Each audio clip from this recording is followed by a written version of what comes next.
Today, I decided to lighten the mood and talk about a more mundane, but equally entertaining topic. That's the beauty of books. Within their pages, we can find unimaginable worlds, fantastic characters, and historical facts. Their versatility is so great that from one book to the next, we can go from the most profound to the most trivial subject and still remain interesting. And even more so when we come across handsome billionaires. Hello everyone! For those who know me, welcome back, and for those who are new here, you are very welcome. I'm Irene and this is Into the Books. It is no coincidence that I used the word billionaires in the previous paragraph. It's definitely not because today's book, or rather today's trilogy in this episode, is about three billionaires' brothers who have to overcome, shall we say, certain obstacles in order to get their share of the inheritance. If the topic of billionaires appeals to you, this episode is for you. The book that opens the trilogy is the fine print. After the death of his grandfather, Rowan Kane is forced to work at Dreamland, the amusement park founded by his family. In order to claim his generous inheritance, Rowan must complete a project to renovate the attractions within 6 months, and only then he will be free to live his life however and wherever he wants. Achieving the goal just by himself isn't feasible, so Rowan procures the help of Zara Gullion, an enthusiastic and bubbly park employee who is full of great ideas. But Rowan has to use some subterfuges with her because their first meeting is everything but love at first sight. Actually, it's the beginning of a partnership as epic as her roller coaster. The second book is Terms and Conditions. Declan Kane spent his childhood protecting his younger siblings from his father's anger and violence, while he has spent the past 3 years of his life working like mad with the purpose to remove his father from the highest position of power within the Kane Corporation. However, in order to gain access to his grandfather's inheritance and finally become CEO, Declan must fulfill two requirements, both of which are almost impossible for him, given his low inclination to enter into social relationships have nothing to do with work. He must marry and produce an heir. Well, who could be brave enough to accept to be his wife when Declan works day and night, despises people and fires orders without caring about other people's feelings? Iris.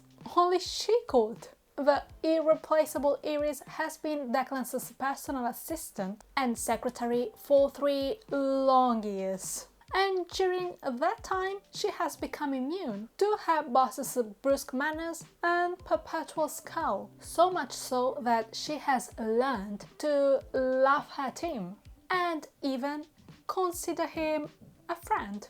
At the end of the day, giving up is not an option for her. Therefore, when Declan presents her with the proposal and she realizes that there is a possibility that she could see their hard work fade away, Iris overcomes her hesitation and agrees to sign the contract that binds her to Declan, pretending to be in love in front of others, and dropping the act when they are alone is far from easy. As time passes between intimate canned pasta dinners and a forced honeymoon, Declan's gruff manners soften and Iris's distrust diminishes. They both begin to wonder where fiction ends and reality begins.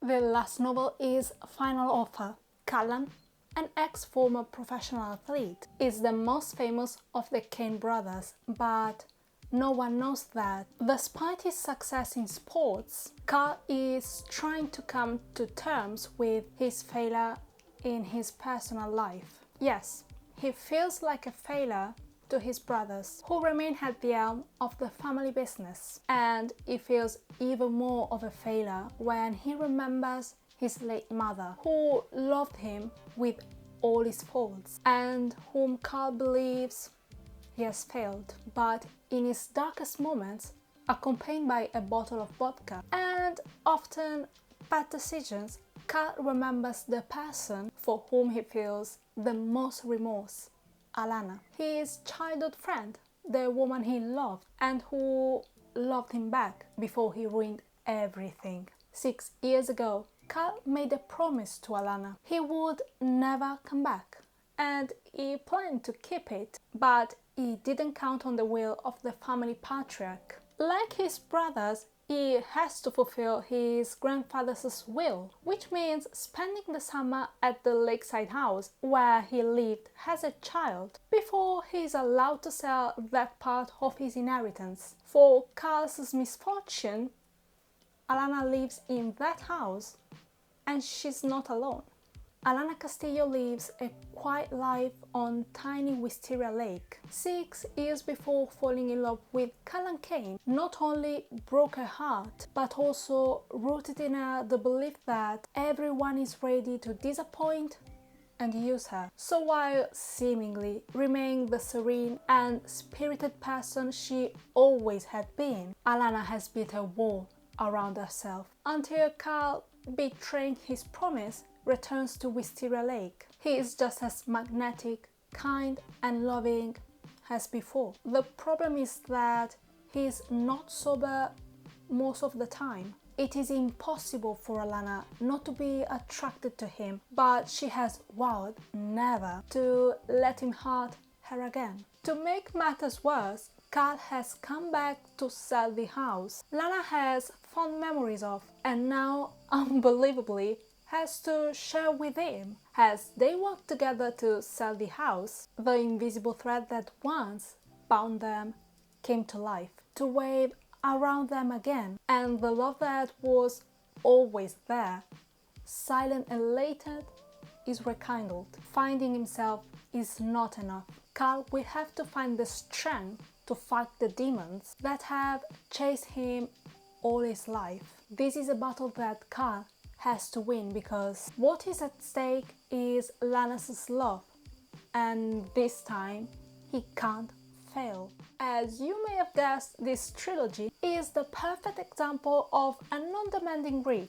Somewhere I read comments from some people saying that these books are in a way the revisiting of Jane Austen's Pride and Prejudice. I definitely think this comparison is really out of place. The reading of this trilogy is entertaining and the central theme is love, but that's as far as the similarities go. So they really have nothing to do with Jane Austen's masterpiece. The book of this trilogy I like the least is the second one. The author missed the opportunity to develop and explore Declan's character as he deserves, because he had all the potential to be an extraordinary protagonist. But in my opinion, the author fell short in this aspect. Also, the book is filled with cliches, which I didn't like at all. On the other hand, and I have to say it,